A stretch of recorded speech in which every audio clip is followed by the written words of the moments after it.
Hi everyone, Kat the Herbal Prepper here, and I'm on my way out the door. I'm just waiting on a ride. While I got a couple of minutes, I just wanted to make a quick video. I don't normally rant in my videos, so and I don't know if I'll do this again. If you like it, fine, I will. But today I have to. I have a few pet peeves, and I think each of them in my news feed today on social media, and there's just some really bad information out there, and I just got to say something about it. So, pet peeve number one: while there are loads of herbs that are safe, it doesn't mean that just because something is natural doesn't make them safe. There are plenty of plants out there that you should not be using, and sometimes it's the part of the plant, the specific part of the plant, that you shouldn't use. So keep in mind, it's really easy to learn how to use herbs safely. Tons of free websites out there, tons of great YouTube channels out there. You can check mine out, it's herbalprepper.com. And there are tons of books out there too. Lots of really good ones that they didn't exist when I was first learning herbs. Some of them are very biomedical minded, very science based. Some are more folk based or whatever. This one is mine. Shameless self-promotion here. This is Prepper's Natural Medicine. This is my book, and I wrote this with you preppers in mind for the types of concerns you face. So this is a very inexpensive book. It's like a crash course in herbalism. It's not even that long, but it gives you a ton of information in a small space, small price. And my book certainly isn't the only one out there that's like that, but it's under $16, and that's when Amazon's not running a sale, and they run a sale on it a lot. Anyway, just because it's natural doesn't make it safe. 2, another pet peeve. Oh, herbs are gentle. That's sweet. Herbs can be gentle. Some of them can be very gentle. Some of them work in very subtle ways over a period of time. Others, you know their effects very quickly. You have 1 cup of senna tea too much, and your intestine's going to let you know about it.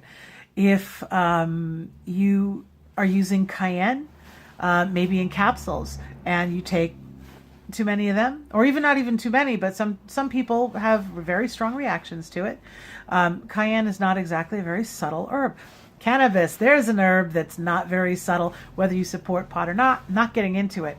The bottom line is that it is a very effective pain reliever, not a subtle plant. So just because it's natural doesn't mean that it's going to be gentle. Please respect the potency and the power of these substances.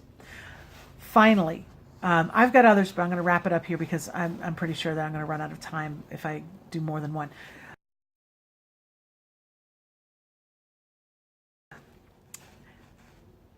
When people get their health advice from like Facebook memes and such, and the one that goes around the most, that drives me the most crazy, is the sock onion. You don't know what the sock onion is? Let me tell you what the sock onion is. It's when you take an onion and you slice it and you stick it on the bottom of your foot and you put a sock over it and you go to bed.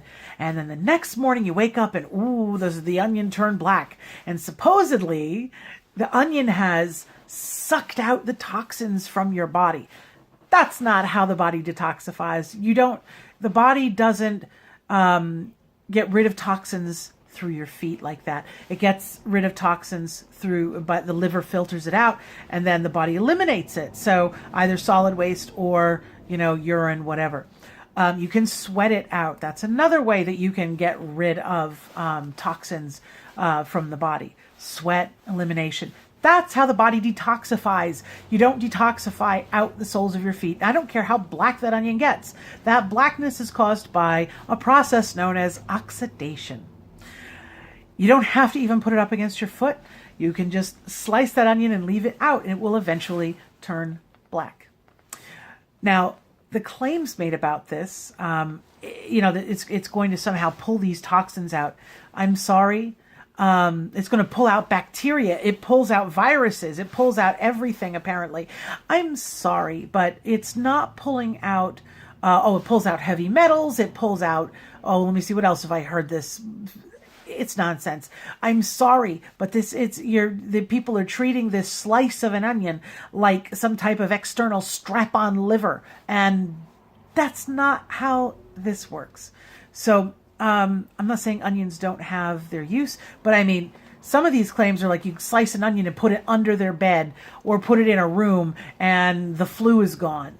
It's not really what happens there.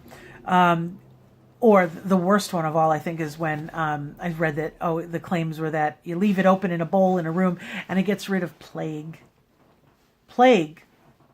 Because, wouldn't that have been wonderful if that had been true, like in the Middle Ages when millions of people were dying of plague in Europe? If only they'd had an onion. Pretty sure onions were available then, and I'm pretty sure they were widely available. But whatever. That's not what kills plague. And I'm not saying that onions don't have a good use. They do. You can now say if you have the flu and you really do want relief, you can take that onion slice and you can mash it up. Mix that in with some honey, maybe a little flour, or if you're gluten intolerant, maybe oat flour or rice flour, so any kind of powder to thicken it up. And you warm it up gently, maybe in a microwave or something, and not hot, but just warm it up. And then you can put it on your chest as a poultice. That'll help. That'll help loosen up congestion. That works very well. You can also take that onion slice and cover it in honey. This is one of the first things I learned from a book from Rosemary Gladstar way back when, I think it was like my 20s or early 20s or so.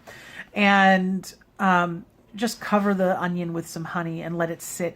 And after a while, the juices come out of the onion, and then you strain the onion out, and you're left with this oniony, honey, whatever.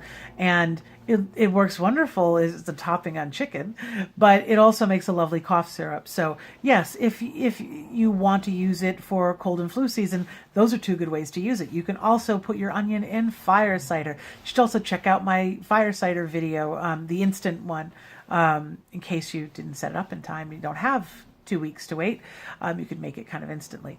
But you can put onion in your fire cider, and it's a very anti-inflammatory, wonderful thing to add.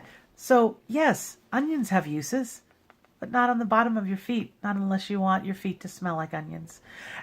So please, enough with the sock onion. Can we let the sock onion die? I'd be happy if we did.